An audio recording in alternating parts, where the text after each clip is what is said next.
I was rooming with the honey badger on my show. Oh, good. Oh my God.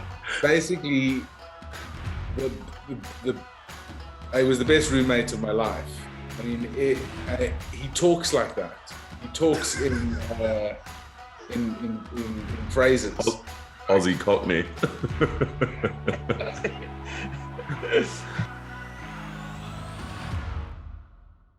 Hello and welcome to RugbyPass Offload with me, Mark Edwards, joined as always by Glasgow Warriors captain Ryan Wilson and Bristol Bears prop Max Leif. Will also be joined later on the show by former England and Lions prop Matt Stevens as well. And then floating in the background at some points, Ryan, is Rob Kearney, your Barbars roommate. Congratulations on your call-up. How are you feeling? I thought you were going to say congratulations for getting a room with Rob. He's just empty in the safe at the moment. I can see a lot of salmons floating about, but he, good roommate. Enemies for a while against Glasgow versus Leinster, but no, he's all right. He's actually an all right bloke. Only all right. Did you hear that? Only all right. That was a terrible accent. Max, give me an only all right in Irish. No, mine's pikey Irish. It's no good. It's just Brad Pitt. Oh no, boys, we were in Sunday night. Come down on Sunday. Unbelievable. I know that we sort of mentioned it last week. Weren't really allowed to, were we? But come down Sunday, and we got hydrated together. Let's put it that way. We had a couple of quiets in the hotel. To be fair, lovely hotel, very posh, very swanky. Max, you'd like it. Although the old bed situation, I haven't roomed with someone for about 2 years. Come in. The big man's not here on Sunday night. He was worried he couldn't hack the first night, so he didn't turn up Sunday. And can you see that in the background? 2 little single beds pushed together. We're basically spooning. Did you push them together? I pushed them together when I found out that it was Rob. Yeah. Did he fly in from Australia? No, you didn't fly in from Oz, did you? No, you were in Ireland, weren't you? Not been there for 6 months. Everything's a bit blurry. No. Terrible knowledge. Straight from Ireland. He was doing the Ireland RG game, I think. So when we talk about that, we'll just get him on. So how are you feeling though, Ryan? How does it feel to be to become a Barbars? Honestly, I'm still like pinch yourself stuff like coming down here. Like some of the boys that are here as well. You got like big Dwayne Vermeulen. He's slightly smaller shoulders than me, but he, you know what I mean? Blokes like that. Malcolm Marks kicks off. A load of the Aussie boys. Dave Rennie turned up with a bus full of them.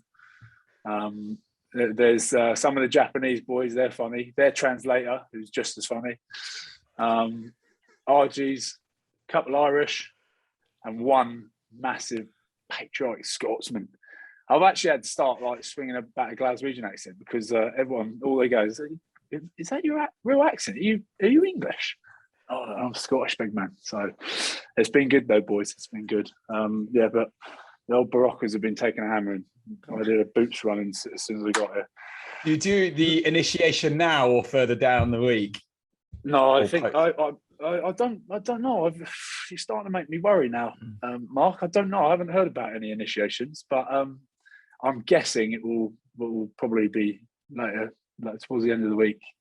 Maybe after the game, if we do some sort of court session, I don't know. But no, I haven't. No initiations yet. What made Nick White's touring prowess so memorable? He is just, mate. He's like an energizer. He's like the bloody Duracell bunny. Not in the other way again, but he just constantly. He's got so much energy. Back of the bus, just chirping away.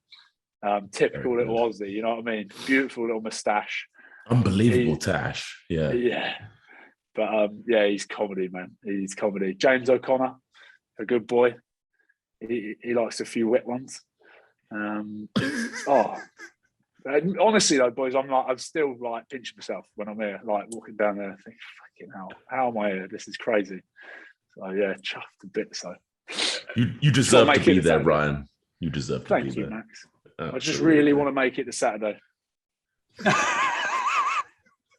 It's your one aim.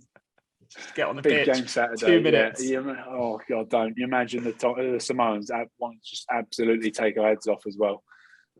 So yeah, we went and did a bit of training today. Boys were questioning what sort of training it would be, but it was a light jog through. But at some point, I think we're going to have to blow the cobwebs out a little bit. remember these boys have all just finished playing, haven't they? Old Muggins over here hasn't played for about 4 weeks because I've not been playing national rugby. Rob's the panic though. He's not played. He said he's not played for about 6 months. He went and trained with some team the other day just to get a bit of training in. I was like, whoa, imagine that. And he's getting married next week. It's like a stag do. Just on a quick note, I did just spot Matt cooking show, mate. How bloody good is that going to be? I was just giggling at the first bit. It was making me laugh at that. I cannot wait for that. Give me a little plug. Where is it? YouTube? YouTube's there, yeah. Big Ben, completely unbelievable production from the big fella. Yeah, it's looking very good. Looks tasty. Come on, sell it to us. Sell it to us. 7 o'clock at YouTube. Well, just put it this way: we get a bit theatrical and weird whilst sort of documenting some of my favourite dishes. Can't wait to get Ryan on as our first guest. The name of the show is Marinate with Max. Marinate with Max, exactly. And we just sort of have fun, talk about the oddities of food, try and articulate it in sort of cunning, funny ways, and have a good time doing it. Yeah, it was really good crack. We had Ben over here in the apartment.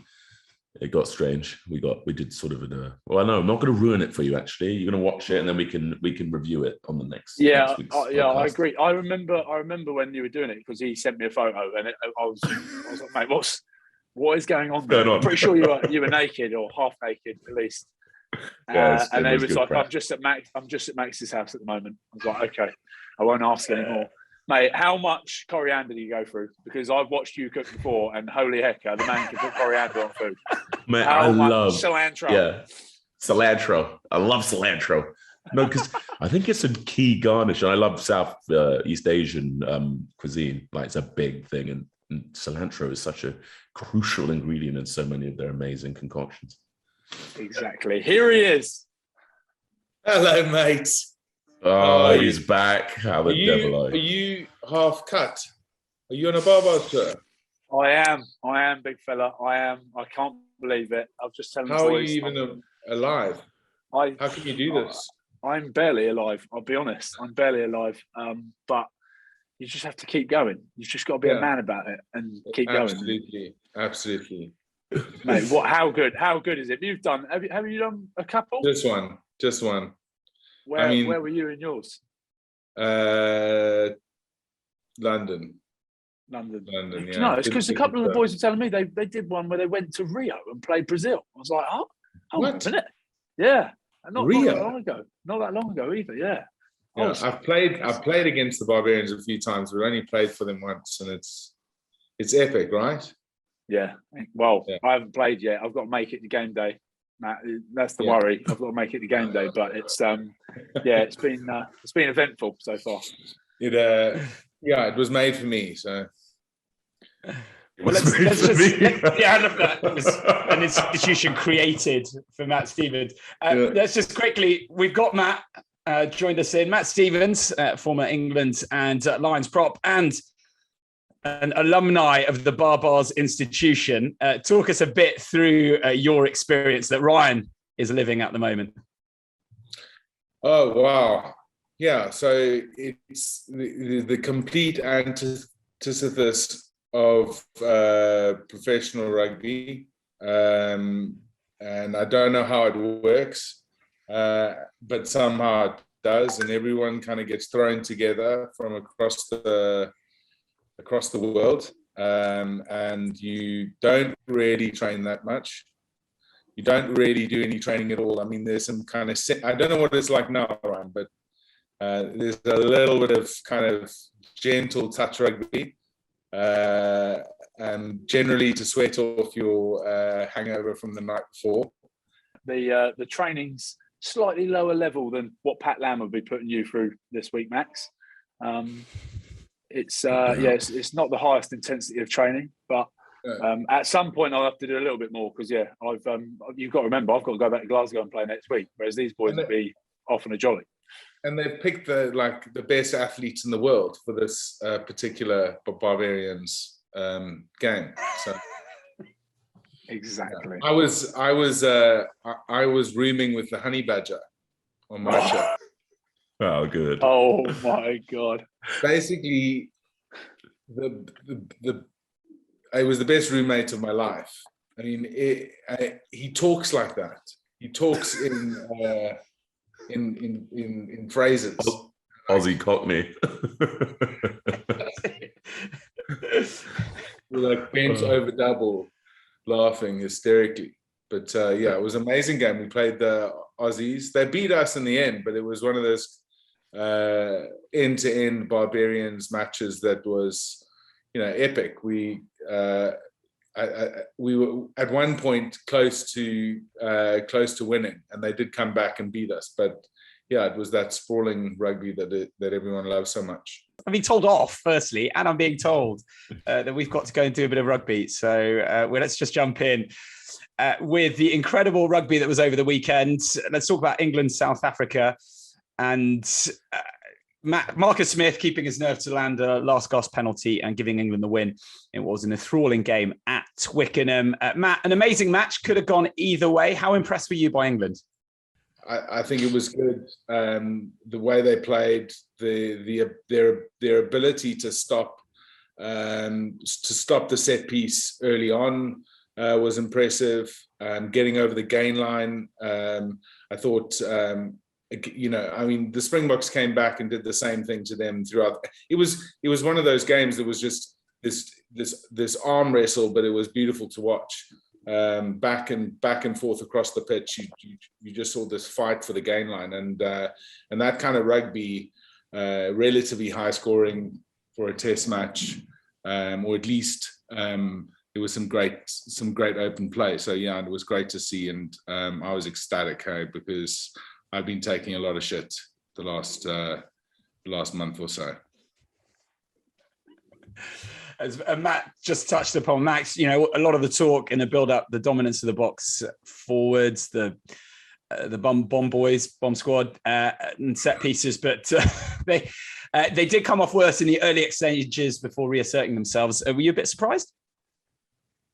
I thought there was some skullduggery at play. I think England had a plan, because when the scrum actually did engage, you could see that the power that was being exerted by the box was sort of a little bit overwhelming. But I think they played the rules well. They had some kind of they were sort of bullfighting a bit, trying to make sure that the lean was really well managed by the ref. So what happened in that case is that there were some decisions given the other way, it was really well managed by the England front row, given the inexperience of Blamire and Bevan Rodden there against Ox and Benimbi and Trevor and Kanye. It was a hell of a performance, absolutely. Tempered them well. As forwards, do you not try and do that as sort of props? You're doing that in every game that you're in. Like, how did England manage to do it, even though they are so raw compared to their illustrious opposites? Well, I think it was more of a conscious thing. Like, most of the time when you're going into a scrum, you're sort of like, in terms of how we play, you're going in for that big lean. You're trying to overwhelm them on the bind, get forward, win that 6 inches on the hit. Whereas I felt that England was sort of playing a little bit coy. They were trying to manage that space, that gap, to make sure that the South Africa back, like type 5, couldn't load up so much on the bind. And it just made it more of a technical sort of competition rather than just an all-out Mong fest, which they're so kind of good at. Mark was completely confused. Yeah. Literally. Yeah, well, Matt, enlighten me more. Boring in, get a good lean, get a good grip. Some of the shit us Lucy's tell you boys to do. It's absolutely ridiculous. Yeah, make sure you get a good grip. Mark's just like, what's going on there? You remember when there was that period where people wouldn't attack the line out drive, and it perplexed people. Yeah, and you'd wait for them to go round. Yeah, that's right. Yeah. So it's that kind of strategy going into the game. They're the best front row in the world, like scrummaging front row in the world. And they've got two front row. They've got two international front rows, one coming on after the other. So, and England have a good front row, and they knew that they couldn't meet them head on in that particular part of the field, and they got the Springboks to overplay their hand. So and listen, they came back and they were strong later, but any little in a test match, any win you can get, if it's one scrum, that's a huge thing. So I think if they could get them kind of like edgy in the beginning, and then hold their own at the end, which they pretty much did do. They won that particular battle. Yeah, did you see like Sinclair giving that sort of knowing grin to Ox and stuff? I was enjoying it so much. I was like, he's playing him, man. He's playing him. Absolutely. Absolutely. And that's where Carl's like, he's obviously like picked up this experience now of, it's not just about, it's not just about brute force. It's it's about playing that game within a game. So, and that is what that part of, and it's what Ryan loves so much about rugby, that game within a game. Yeah, absolutely. That's why he's a scrum half. Yeah. The finesse. Yeah. Let's move from the forward to the backs a bit, and Tuilagi finishing off a wonderful move for England, but then going off injured shortly afterwards with his injury problems coming up all the time. Ryan, would you carry on with him in the centres for England, or was it perhaps worth prioritising someone else? No, I like this poor bloke. He's always injured. He's like a fine-tuned racehorse. That's the problem. A slightly larger one, but he's been so unlucky, hasn't he? But I think he's class. Like, he's the exact sort of centre I would always want, just to bash it up. But he's pretty nimble as well, isn't he? So yeah, gutted for him. Some try, but yeah, to see him go off again, you just think, geez, not another one. So I don't know. Do we know what it was? Tweaked a hand. No, I don't. I think Ryan, to your point, there's obviously spent a lot of time playing with Manu. It was also like having a second enforcer on the pitch, because he's so dynamic, so powerful. He's got this beast strength about him that he's quite scary. I remember him coming into I was already 10 or 12 caps into playing for England, and he came in, and he commanded a lot of presence. I mean, from those Leicester games that he played in early on in his career, I mean, he absolutely dominated the Premiership at that time. And then he was this presence for England, and he has been plagued by injuries, and he's been plagued by a little bit of controversy, but I would still pick him every time. And I agree with you on that, Ryan. Yeah, so bloody lootly. Yeah. But it's what Jack Noel as well said on the pod a couple of weeks ago. Whatever, strap him up and whatever, just get him out there regardless. Yeah. But Ryan, how impressed have you been by Henry Slade though this series?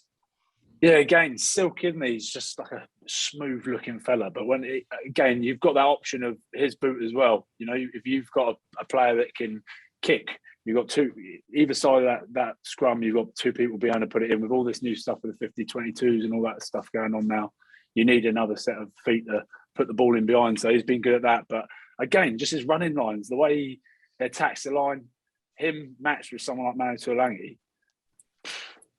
Owen Farrell, who's that? They don't need him anymore.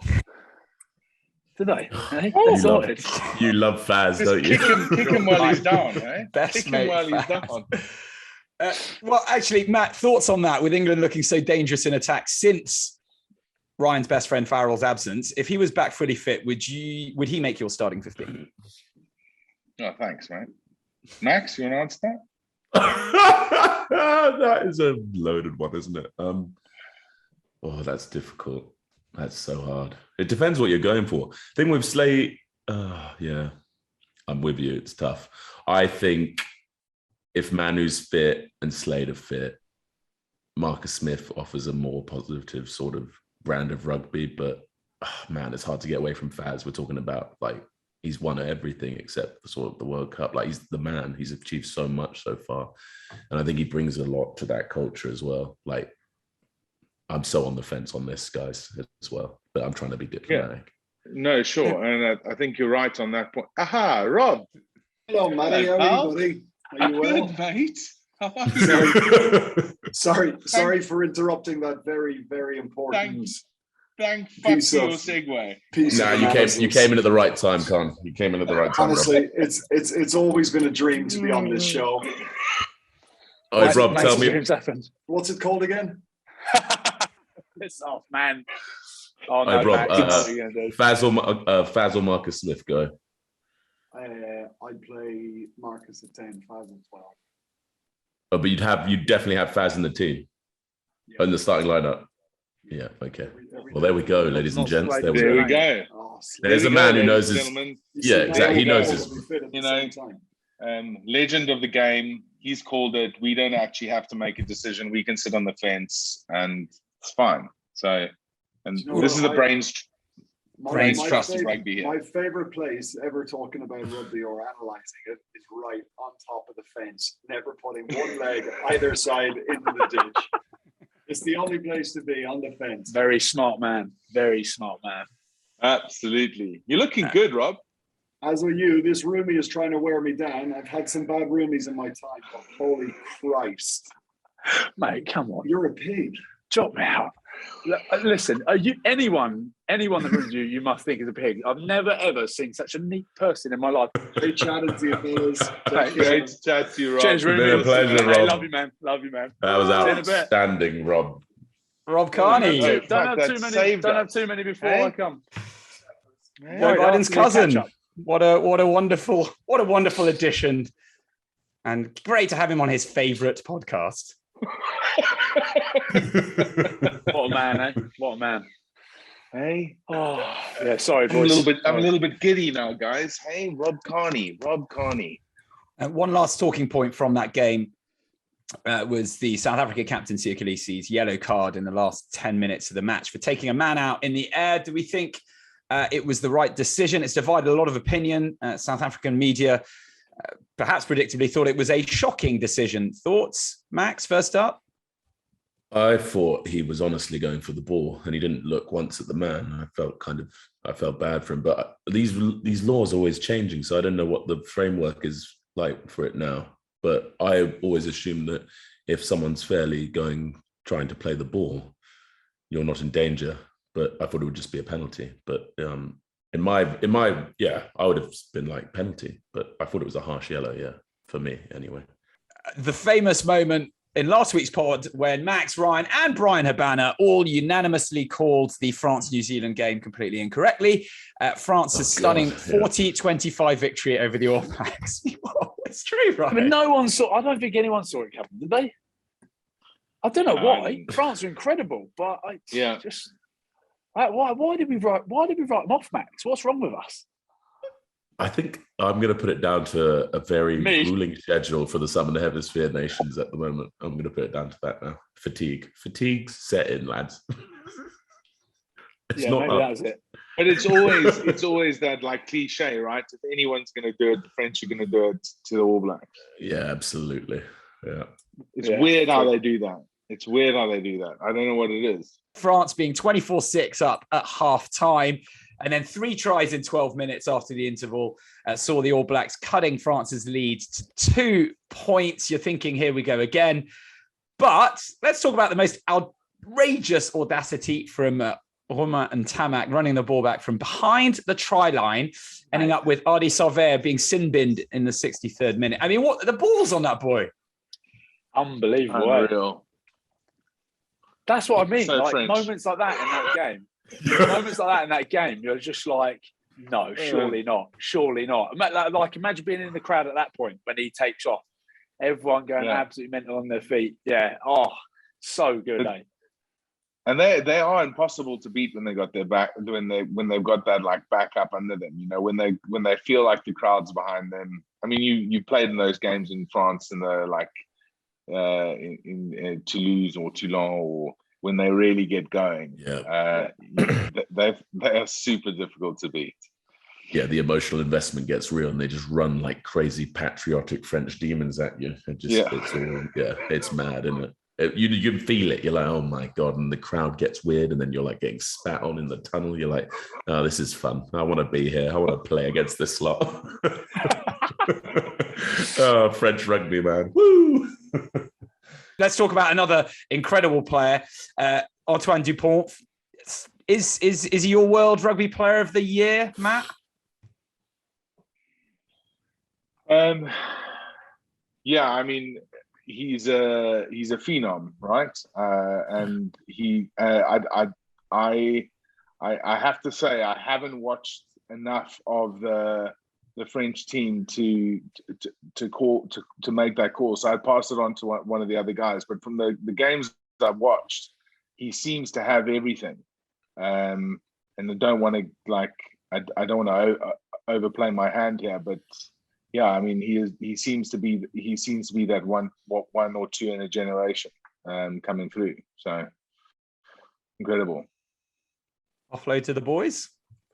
Yeah, I like Dupont. Like he's a savage as well. Like when he puts his head down as well, you can just see he's a freak show athlete in terms of explosiveness. And then he's got like the guard and the technique, but he's the man. But you know who I really like for France is that incredible South African import, Willems. He's outrageously good. The lock forward, unbelievable player. Mate, how huge is it? It's like Frankenstein's monster, just clubbing All Blacks out there. Can you imagine having him behind you in the yeah? Oh, it would be delightful. That's all you want, eh? Yeah, absolutely. Just so Dutchman behind you. The only thing that's going through your head's your spine. Yeah, fantastic. There was some big old boys there, some big old collisions as well. There'll be some sore bodies the next day. Sore heads and sore bodies. They killed that. They killed the All Blacks on the gain line, like almost on every. And that's so unusual, right? That's so unusual to do that because they're so good at taking that step, a little bit of space and hitting someone coming through. I mean, they smashed them. They just couldn't get going. Quick one on Gordon Darcy's blasted the All Blacks as patronising. For those of you who played against the All Blacks, that comes up following on from comments picked up by the ref, Mike, where you heard. Say it. Am I supposed to say? Okay, fine. Cole's saying about Sexton. Fuck, he's a mouthy. But in all seriousness, am I even allowed to say that? Bleep, bleep, bleep, bleep, bleep. But in all seriousness, those of you who played against Johnny Sexton, is he up there with Farrell as one of the more mouthier opponents? Well, he's a gamesman, isn't he? He wants to get in the ref's ear and control the narrative of the game for his team. I don't think you can I don't think Darcy's sort of can say that just like that. I think Colson is right to say that as well, I suppose. Like it's just and part it was of said the game. In jest, wasn't it? Do you know what I mean? It's just a jest. It's just like a bit of banter. I think it's fine. You know when New Zealand lose, and it's so rare that everyone is so excited about it. In it, patriotic ecstasy. It gets weird, doesn't it? Everyone's like, "Oh my god, we're going to win the World Cup!" Because all you want, beat the All Blacks. Completed it. Sorry, I don't want to trivialize it. All you want is for the All Blacks to be patronizing, because then it would fit with the 20 times you've been beaten by them, and such cocks. But actually, but actually they aren't. Spot on. They're just fucking good. So Sexton is not that mouthy to the players. He's mouthy to the refs. He's, like you said, he's constantly in the refs' ear. So they would have been like, "Mate, shut up, leave." You know what I mean? And I reckon the ref would have found it funny as well. Yeah. He's just like, shh, everyone can hear. The world can hear you. Yeah. That was it. It was the freak out. Oh, don't say the C-bomb. Right, let's move on to Max's book club. I don't know if you've seen this, Matt, but it's a beautiful thing where Max reads a passage from a player's autobiography, and yourself and Ryan have to guess whose it is. Oh God, my favourite time of the week. No, you'll love it, and he always gives it away by accident. All right, here we go, ladies and gents.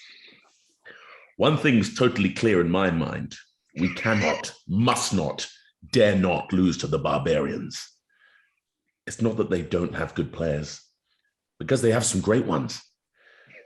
Doug Howlett on the wing, Carl Heyman a prop. And the back row I know well, Van Niekerk, Martin, Parise. It's that they won't be taking it seriously, because that's the whole ethos of the barbarians, is it not?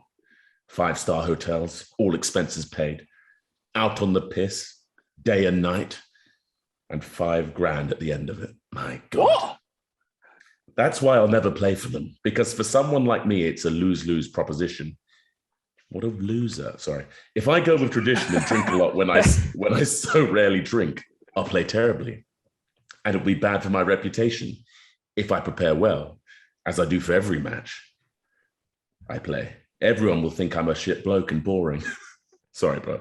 The Barbarians are a great tradition and a long-standing part of rugby, but they're not for me and I'm not for them. So I just can't even begin to conceive that my first match, my only match, hopefully, as captain, is going to be a defeat. I want not just to beat the Barbarians, but to humiliate them, to show them that in this day and age, you need to take international rugby seriously. Oh, shit. Who the hell is this? Yeah. Johnny Wilkinson. That's actually a great shout, but it's not. That's actually a really good shout. It's not Johnny. No. Oh, shit. Goodness. Who is this? Guessing I really process. Right, well, hold on. I was trying to write Well, stuff down, but then Matt giggled and then put me off. And then I stopped listening for a bit because then I didn't know if you were putting random bits in for fun, Max. Was that all written down? No, I added a few bits, my opinion on the bloke. What a shit bloke. No, that was written down. That was his own, that was him talking about himself. Sorry. Okay. No, I'd like to get him on the show, actually. If you're listening, we love you, really. Anyway, so the wing is on the wing. Gentlemen, seriously. On the wing. Right. On the wing was Doug Howlett, Carl Heyman at prop, and Van Niekerk, Martin, and Parise with the back row. Martin. No, that's his surname. A Martin with a Y. Remy Martin, the French dad, I think, probably. It must be Remy Martin. Remy Martin. Remy Martin. And Perno. Okay, I'll give. Oh my God! Martini and Perno. For once, you haven't given me enough that I can guess it. Right. So this bloke's very serious. He doesn't like the booze. Yeah, apparently. I didn't think of that when you sort of see him. Oh, really? Okay. Can we get? Is he a back? No. Oh, okay. No, he's if it's not Johnny, it's definitely. I mean, Steve Borthwick hasn't written an autobiography, has he? No, not Big Steve. No. Hold on. Right. So it's forward. We know that much. Is it definitely an England player though? No. No. Yeah. Well, that's Home where nation. you're Home nation. Yeah, you're Home throwing me nation. off, Matt. He's Irish. It's not England. He's Irish. No, he's No. Welsh. He is.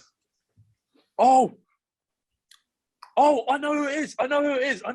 I know someone that hates the piss. Oh, yes. Matt, okay. Now I know. I'm going to give Matt little teasers. Oh, God. I'll be shit, man. Okay. No, you won't. He's a Welsh loose forward, and he's written a book.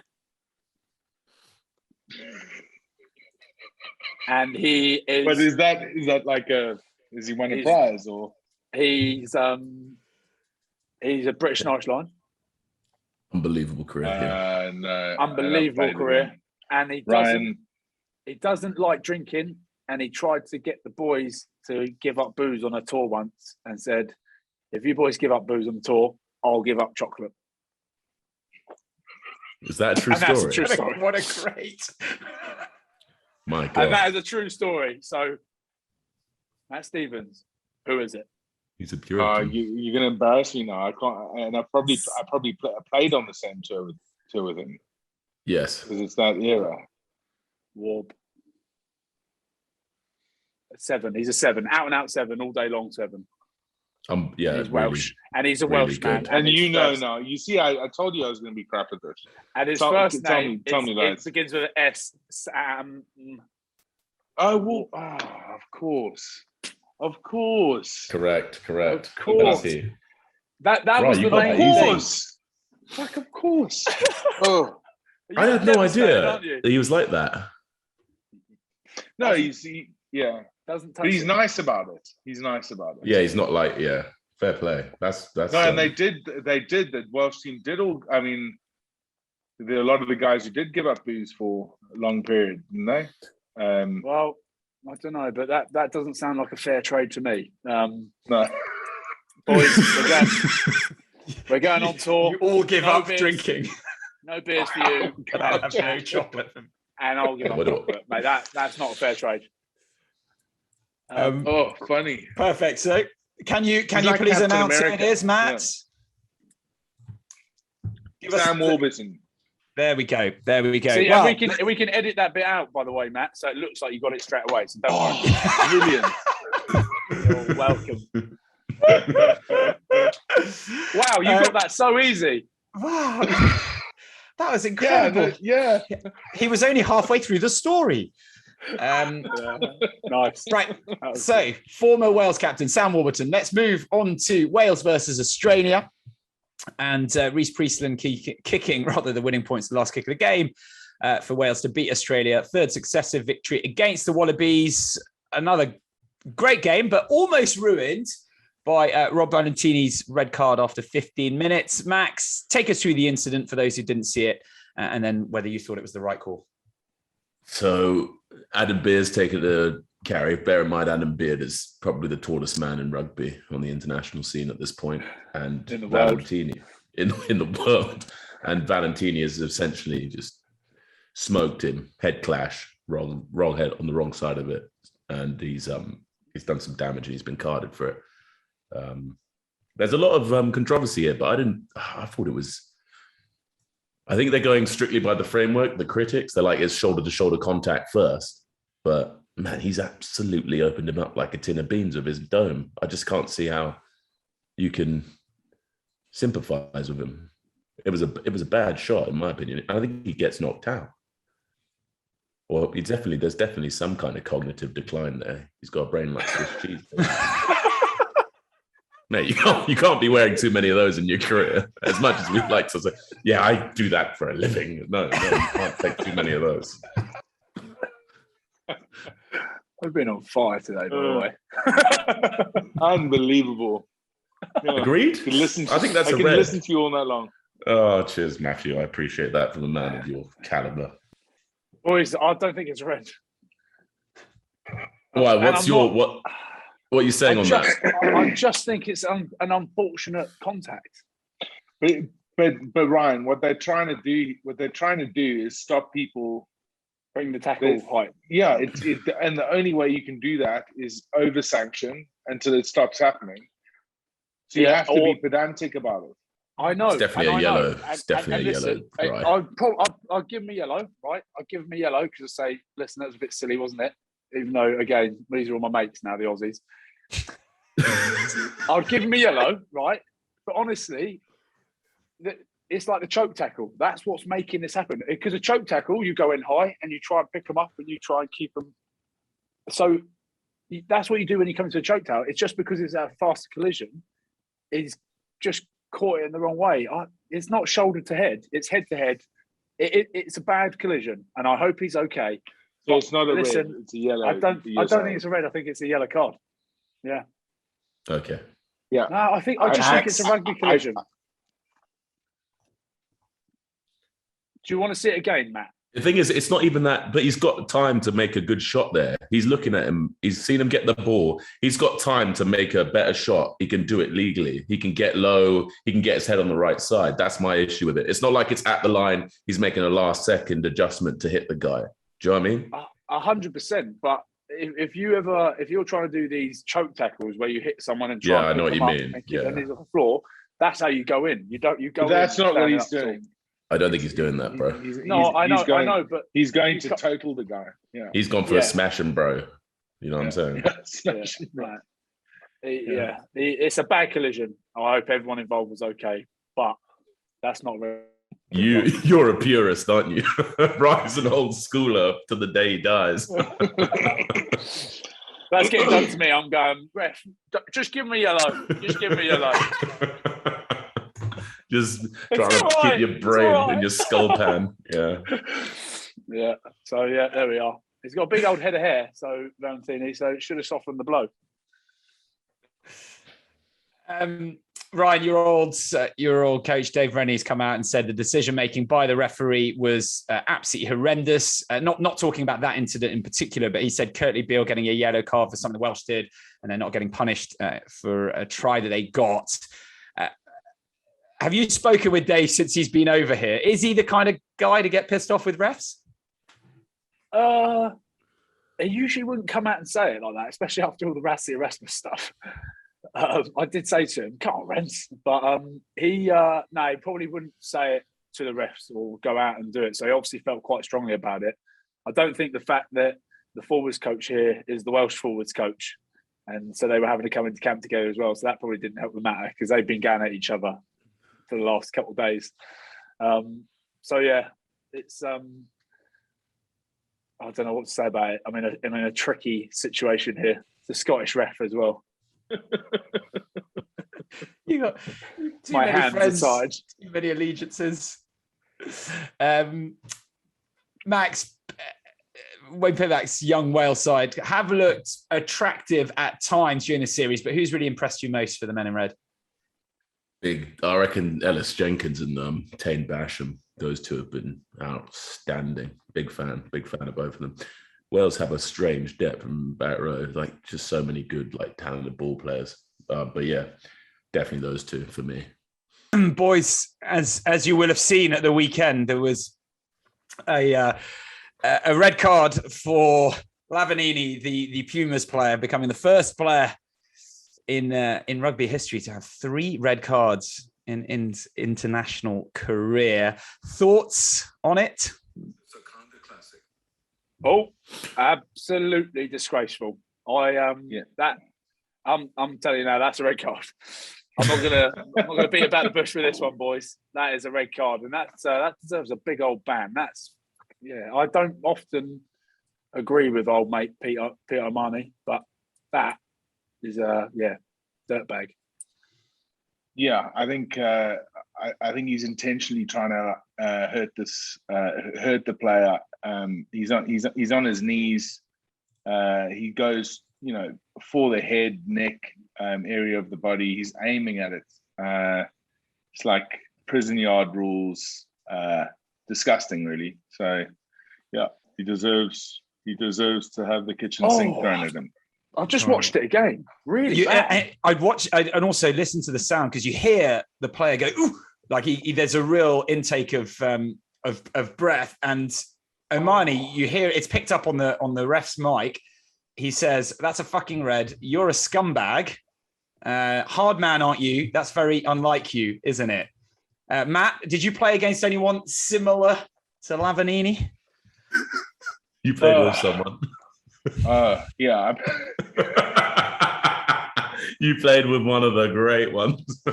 Yeah, but he wasn't. He wasn't like that. He wasn't like that. I played with a lot of enforcers. I've been beaten up by a few too. But yeah, there's a difference between being, being a bit dirty to get into a team's mind, being hard, being tough. But that there's, he doesn't need to hit him. He's being malicious about it. I'm sure there are other people. Listen, this isn't the only guys who's got a screw loose in contact sports, whatever sport you're in. But yeah, I can't think of anyone who I'd want to put on a pedestal and say, oh, I don't know, maybe Bucky's better. But no, Bucky's wouldn't do that. Bucky's wouldn't do that either. Also, guys who put the team in the situation there where it's your 99% chance that you're going to lose the match after that. It pisses every single person off in the stadium and in the squads, right? Yeah, definitely. Like his teammates will be raging, absolutely raging. I mean, they weren't going to claw the game back, I don't think. At 34-7 down, they're not going to win the game, but still, he'll be in a bad way after that. He'll be pretty disappointed in himself, I think. You might say. What will he get? Will he get what kind of ban will he get? Big. Mate, that's up there with one. I reckon that's up there. Third red card gouging. As well. I reckon that's going to be like a good old. Right, hold on. What we're giving him, boys, because it'll obviously this will determine the result of the hearing, I'm sure, because they'll probably hear it. What are you giving him, Max? How many weeks? I don't even know what the protocol for that is. What? Just throw a number out there. Sentence him. Come on. Probably like a year. A year's Off ban? with his head. Well, Yeah. Yeah, you're out of order, mate. Season? Got kids to feed. No, he'd still get paid if he's in contract. Now, to be fair, the other bloke that he nearly killed probably has. Mate, Keen Healy's poor brain has just been absolutely rattled there. He's going to be like serious. Right, so you're going. Do you play on? Yeah. Oh, Matt, fair talk play. to me. So I'm all about rehabilitation, guys. Community service, then fine. No, we definitely need some anger management classes. Yeah, he's got to do a bit of therapy, and I think he needs a cooling off period of a month to 2 months. Yeah, 3 months was in my head. A year's out of order, Max. You're I was just throwing it out there. I don't know what I'm talking about. 3 months then, fine. I've settled on 3 months. Shit bloke, and then try to mate, a year down. Yeah, I've been on fire. Lavin and Sam Warburton. Christ. No, right, okay, so even that up. That's a good shout for him. 3 months, anger management classes, see a psych, and throw in a bit of community service. Go and paint his clubhouse or something. And sadly, that's all the time we've got left. Thanks for watching. Thanks for listening. As always, make sure you like, make sure you subscribe. Thank you to Max. Thank you to Ryan. And thank you to Matt. And we'll see you all next week.